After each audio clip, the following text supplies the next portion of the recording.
কি যে একটা টেনশনে আছি ভাই, জাহাঙ্গীরে করে টেয়া পাইবো তো, ওই টেয়াটা হলে অনেক টেনশনে আছে।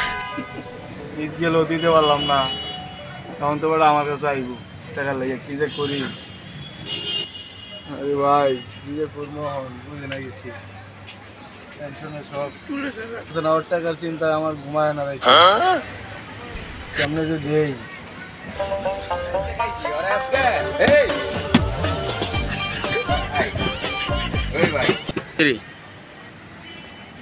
ভাই আপনি কি আমার কাছে টাকা পাইবেন? হ্যাঁ টাকা পামু তো ভাই তাহলে আপনি বল, আমি তো আইতাছি। ওরা ধইরাও ধরতে পারি নাই আরেকদিন ওরা পায়া লই ওরা বান আরেকদিন দেখলে কেউ পালিয়ে যাবেন না, আমাদেরকে বুঝিয়ে শুনিয়ে যেভাবে হোক ম্যানেজ করে নিতে হইব। ভাই আমাদের ভিডিওটা যদি ভালো লাগে সাবস্ক্রাইব দিবেন, লাইক কমেন্ট করবেন, সবাই শেয়ার করে দিবেন। সবাইকে ধন্যবাদ। সবাইকে ধন্যবাদ। আপনারা যদি চান সামনে আমরা আরো নতুন নতুন ভিডিও নিয়ে আসবো। হ্যাঁ সবাই ভালো থাকবেন, সুস্থ থাকবেন, সবাইকে ধন্যবাদ। সবাইকে ধন্যবাদ।